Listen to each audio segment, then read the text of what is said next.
Gracias, señor alcalde. Buenas noches a todas y a todos. El Grupo Municipal de Ganemos Colmenar presenta para su debate y aprobación, si procede, en el próximo pleno ordinario a celebrar el 30 de marzo, la siguiente moción.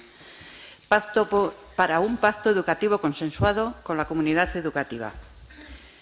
Tras varias leyes orgánicas de educación que han ordenado el sistema educativo español, la sociedad pide un consenso que dote de estabilidad al sistema educativo y asegure una educación pública de calidad en condiciones de igualdad y democracia. Pero este consenso no se puede lograr sin contar con la comunidad educativa en su conjunto. No cabe, pues, intentar alcanzar un pacto educativo pergeñado solo y exclusivamente en reuniones de despacho, donde los intereses particulares o partidistas campan a sus anchas. Consideramos que ha llegado la hora de construir con la comunidad educativa una alternativa compartida, un modelo educativo estable que apueste por la educación pública como garante del derecho universal a la educación.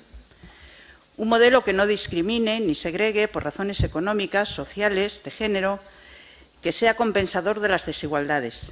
Un modelo que apueste por un currículo laico, democrático, inclusivo, que esté al servicio de la formación integral del alumnado, para que constituya una ciudadanía con capacidad crítica, que participe activamente en la vida democrática de la sociedad, en la construcción de un mundo más justo y solidario.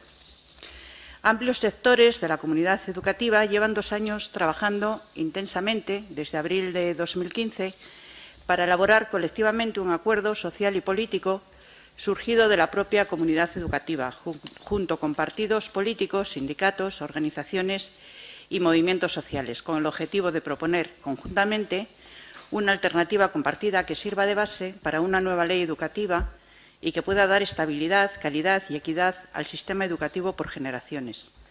El resultado de este trabajo es el documento de bases para una nueva ley de educación, acuerdo social y político, que debería ser tenido especialmente en cuenta en el proceso abierto en sede parlamentaria para intentar alcanzar un pacto educativo, si es que realmente los diferentes partidos políticos quieren contar con los auténticos protagonistas de la educación a la hora de concretar los contenidos de dicho pacto, sin sucumbir ante las presiones de quienes vienen disfrutando de determinados privilegios, como la Iglesia católica, o de quienes tienen intereses económicos que defender.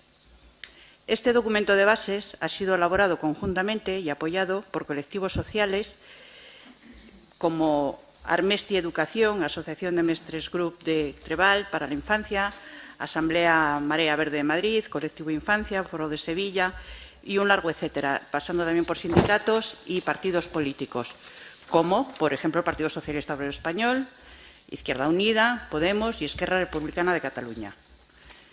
Por todo ello, el Grupo Municipal de Ganemos Colmenar propone que se adopten los siguientes acuerdos. Primero, apoyar el documento de bases por una nueva ley de educación, acuerdo social y político. Segundo, instar al Gobierno central y al de nuestra comunidad autónoma para que impulse un pacto educativo consensuado con la comunidad educativa y, por tanto, que esté basado en el documento de bases para una nueva ley de educación. Tercero, dar traslado de la presente moción al Gobierno central, al Gobierno de la comunidad autónoma y a los grupos parlamentarios del Congreso de los Diputados y del Senado. Gracias, señora Gallo. Ahora, para la defensa de la urgencia, tiene usted la palabra. Pues supongo que se estarán preguntando por qué venimos hoy con esta moción cuando ya han comenzado las negociaciones para un pacto educativo. Pues la razón es muy sencilla. Nosotros consideramos que la educación es demasiado importante para dejarla solo en manos de los políticos, más cuando se pretende emprender una reforma educativa de tal magnitud, restringiéndola a la creación de una subcomisión de educación, o bien para delegarla a la dictadura digital de los expertos mediáticos disfrazados de técnicos neutrales que se limitan a recabar opiniones y que, sin mediar debate alguno, seleccionan las que más les convienen para poder encajarlas en su particular relato. Aparentemente, estos procedimientos resultan más sencillos, son más ágiles y más eficaces porque se llega a un acuerdo rápidamente. Claro, al no haber debate es muy rápido. Pero las apariencias engañan, porque las cosas en educación son extraordinariamente complejas y porque en los últimos años se está enriqueciendo el tejido social mediante una amplia red de colectivos, plataformas y movimientos plurales que piden ser escuchados en sus críticas y propuestas, pero también con sus experiencias y protestas.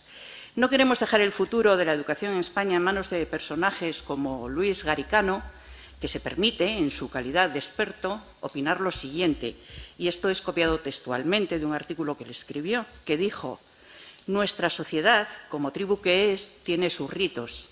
Esta semana hemos asistido a uno de ellos. Cada 3 años, la sociedad entera finge que le interesa mejorar la calidad de la educación». Así empieza su artículo. Me parece indignante, insultante. ¿Por qué no? La sociedad no finge que le interesa mejorar la calidad de la educación. A la sociedad le interesa mejorar la calidad de la educación. A este tipo de personajes no le interesa mejorar la calidad de la educación. A nuestro Gobierno tampoco parece que le interese mucho. ¿Y por qué digo esto? Pues porque al Partido Popular le preocupa mucho siempre los resultados del informe PISA. Pero no parece importarle tanto que estos niveles educativos que salen en el informe PISA, donde quedamos siempre mal, están directamente relacionados con la inversión en educación. He dicho bien, he dicho inversión, aunque lo que para algunos es un gasto, para nosotros es una inversión a futuro. Y en los últimos años esta inversión ha caído en un 16%. España dedica un 4,19% del PIB, mientras que Finlandia, que siempre nos miramos en el espejo de Finlandia, dedica el 7,19%. El país que más fondos dedica al gasto educativo por alumno, que es Luxemburgo, triplica lo invertido por España en primaria y cuadruplica la cantidad por estudiante de la educación terciaria. Los efectos que han producido estos recortes han sido una pérdida del profesorado, un incremento en el empleo interino, envejecimiento de las plantillas, pérdidas en desdobles, en lengua y matemáticas, etcétera, etcétera. Pero es que además, en la gestión de la crisis, las cifras reflejan una realidad aún más preocupante. No solo ha bajado la inversión, sino también el grado de equidad y la igualdad de oportunidades. No nos engañemos, los recortes no han sido consecuencia de la crisis financiera. Los recortes en educación han sido ideológicos. Y la prueba de ello es que sistemáticamente se han ido desviando fondos año tras año de la escuela pública a la privada concertada, por lo que la escuela pública ha sufrido muchísimo más este tipo de recortes. Estos recortes son consecuencia de la política neoliberal salvaje del PP. No nos olvidemos de Esperanza Aguirre llamando públicamente vagos a los docentes para justificar un aumento de 2 horas más a la semana de clase. Por tanto, es necesario revertir los recortes que afectan sensiblemente a la calidad de la enseñanza y al alumnado más vulnerable. Ahora que se están negociando los presupuestos, que están a punto de aprobarse, que ya se ha llegado a un principio de acuerdo, es un buen momento para que el PP, junto a sus socios de Gobierno, demuestren su voluntad política de acabar con estos recortes en educación, porque solo es eso, voluntad política. Nuestro futuro como país depende de una ampliación del número de profesores por centro que les permita atender a la diversidad de cada desarrollo individual. Depende de que se abra un debate sobre la formación profesional y la evaluación de competencias. Depende de que la creatividad no sea coartada por la necesidad de completar temarios. El pacto educativo que necesitamos no es un acuerdo de mínimos, no es una capa de maquillaje a la LOMCE. En el año 2010 hubo un intento de elaborar un pacto por la educación a propuesta del entonces ministro de Educación, Ángel Gabilondo. No salió adelante porque al Partido Popular no le pareció que las medidas propuestas iban enfocadas a la mejora del país. Sin duda, la ley Wert, que apoyó con los solos votos del Partido Popular, sí que parece que va enfocada a la mejora del país, a pesar de tener en contra a toda la comunidad educativa y a una buena parte de la sociedad. Esa es la política del PP.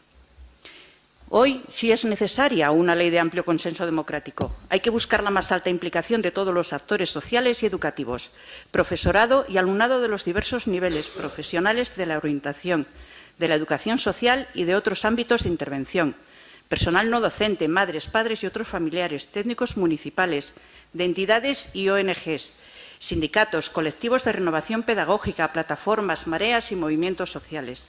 Esta vía, que apela a la multiplicación de los agentes y espacios de debate, con ritmos más pausados, es más compleja y ambiciosa, pero también más poderosa para conformar una opinión pública bien informada y para asentar políticas educativas sólidas y duraderas, para asentar una educación pública inclusiva, ecologista, multicultural, laica y democrática, para asentar una educación pública multiclasista frente al modelo clasista que hoy impera en España. La escuela pública tiene que cumplir la función de cohesión social. Si de verdad se quiere un pacto por la educación, pues hablemos con los agentes sociales y políticos para llegar a un consenso que perdure en el tiempo y que la ley de educación no se cambie a capricho del Gobierno de turno. Y como el señor alcalde ha dicho hace un ratito que al Partido Popular le gusta mucho hablar, pues esta es la oportunidad de empezar a hablar. Muchas gracias.